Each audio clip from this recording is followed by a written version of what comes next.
আমি খাটে ঘুমিয়ে আছি, আর তখনই আমার ফোনটা বেজে ওঠে। হ্যালো, আসসালামু আলাইকুম। ওয়ালাইকুম সালাম। কি করেন আপনি, আর কোথায় আপনি? ও তারিন, তুমি? আমি তো শুয়ে আছি। কয়টা বাজে? ও শিট, তাড়াতাড়ি কলেজে আসো। বলেই ফোন কেটে দিল। আর আমিও ফোনটা রেখে লাফিয়ে উঠে চলে গেলাম ফ্রেশ হতে। ফ্রেশ হয়ে এসে ডাইনিং টেবিলে গিয়ে বসি। কি রে, এত দেরি করে ঘুম থেকে উঠলি কেন?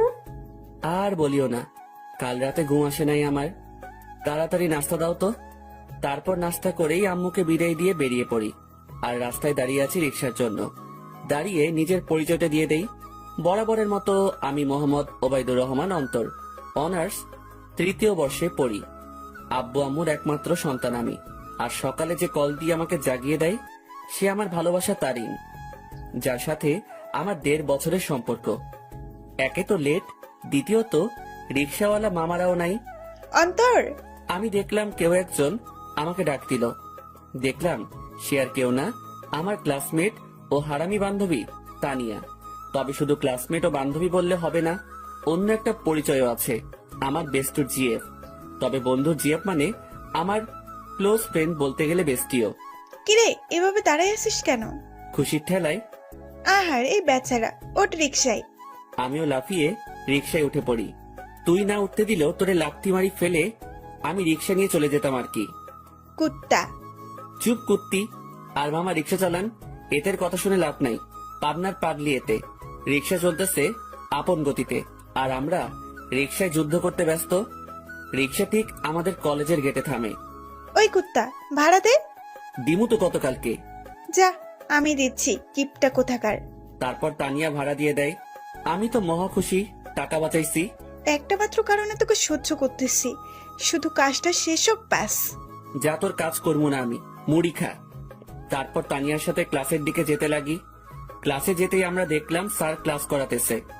বাহ, এত তাড়াতাড়ি আসলেন? কি করে আপনারা? না মানে স্যার, রিক্সার চাকা পাংচার হয়ে গেছে, তাই দেরি হয়ে গেছে স্যার। বাহানা বানাইস না, তোরে হাড়ে হাড়ে চিনি আমি। স্যার আজকের জন্য মাফ করে দেন না। যা সিটে বয়, ইম্পর্টেন্ট ক্লাস চলছে।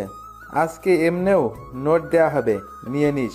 স্যার আমাকে ভালো করে চিনে, যদি কথা বাড়াই তাহলে তার মাথা যাবে, তাই কিছু না বলেই ক্লাসে বসতে দেয়। আমিও বসে পড়ি আর ক্লাসে মনোযোগ দেই। তবে দেখলাম তারিন আমার দিকে অন্যভাবেই তাকিয়ে আছে। ক্লাসটা শেষ হতেই আমি ক্যাম্পাসে চলে গেলাম। দেখলাম তারিনও আসলো। এত লেট কেন আজকে? সরি, আসলে ঘুম থেকে উঠতে লেট হয়ে গেছে। তানিয়ারও কি ঘুম থেকে উঠতে লেট হয়ে গেছে, নাকি সেও তোমার সাথে একত্রে আসলো?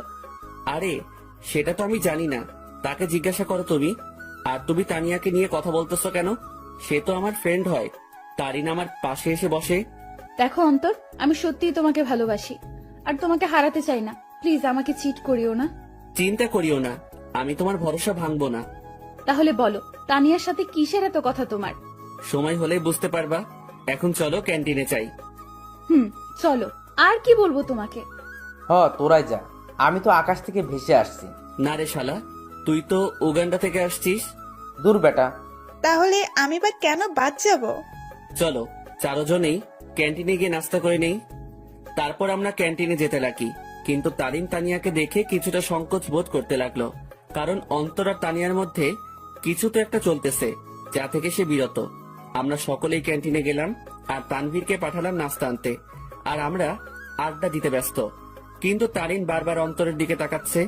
সে অন্তরের চোখের ইশারা দেখতে লাগে, যা তানিয়াকে দেওয়া হচ্ছে। কি এমন কথা তানিয়া ও অন্তরের মধ্যে, যা আমাকে বলা হয়নি? তাদের দুজনের হাবভাব ঠিক লাগতেছে না আমার। অনেকদিন ধরেই তাদের আমি একটু ক্লোজ আসতে দেখলাম। কোনো অন্তর আমাকে ঠকাচ্ছে না তো? যেই করেই হোক, তাদের দুজনের মধ্যে কথাবার্তাগুলো আমাকে জানতে হবে।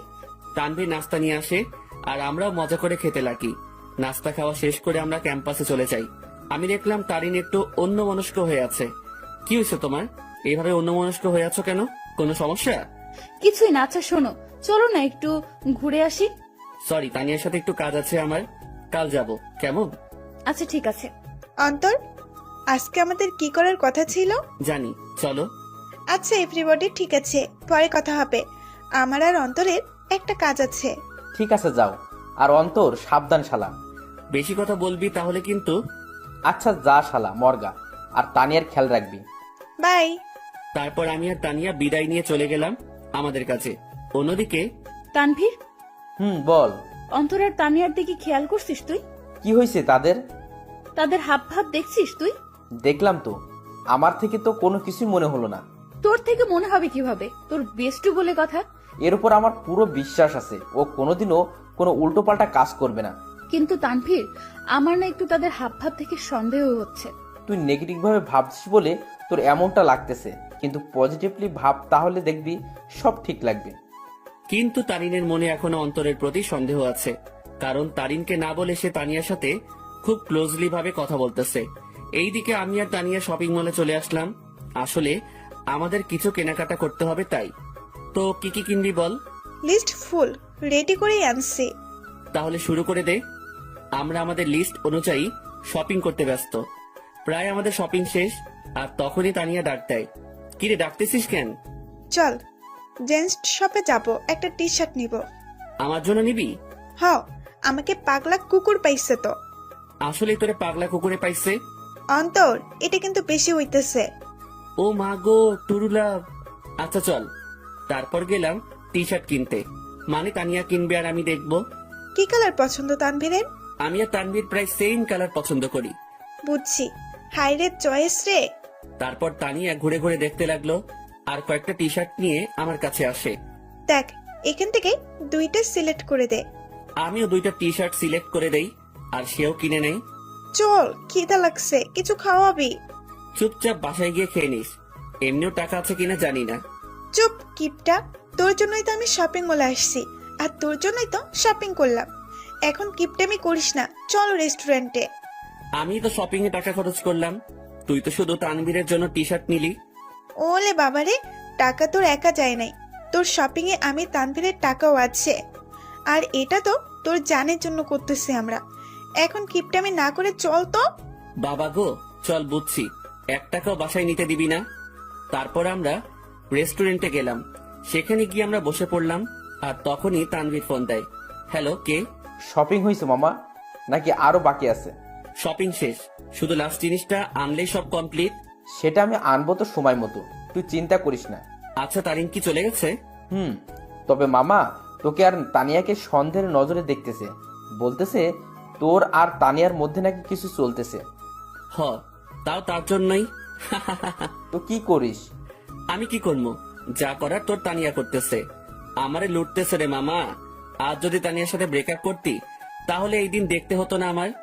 সমস্যা নাই, তানভীর যদি আমাকে ছেড়ে দেয়, আমিও তোর গলায় পড়বো আর কি। যা লুট হ। আচ্ছা, খাওয়া দাওয়া করে নিয়ে জিনিস সহ তানিয়াকে বাড়ি দিয়ে আসিস। ভাই, তুই এসে নিয়ে যা না। সাথে সাথে তানিয়া আমার থেকে ফোন কেড়ে নিল, আর শুরু করে দিল তাদের প্রেম আলাপ। আর আমি বেচারা আমারটার জন্য মরতেছি। তানিয়া তানভীরের কথা শেষ, আর আমাদেরও খাবার চলে আসে। অন্যদিকে তারিন ও তার কিছু বান্ধবীদের নিয়ে একই রেস্টুরেন্টে আসে, যেখানে অন্তর ও তানিয়া উপস্থিত। তারিন, দেখ তো, এটা অন্তর ভাইয়া না? তারিন অন্তরকে তানিয়ার সাথে দেখে প্রায় অবাক হয়ে গেল। তারিন দেখতে লাগলো তানিয়া আর অন্তর হেসে হেসে কথা বলতেছে আর খাবার খাচ্ছে। তারিন তার মোবাইলটা বের করে অন্তরকে কল দেওয়ার জন্য। এইদিকে আমি জানি না প্ল্যান সাকসেস হবে কিনা, তবে আমি আমার কলিজাটাকে খুশি দেখতে চাই। আমরা তো সেটাই চেষ্টা করতেছি অন্তর, তুই চিন্তা করিস না।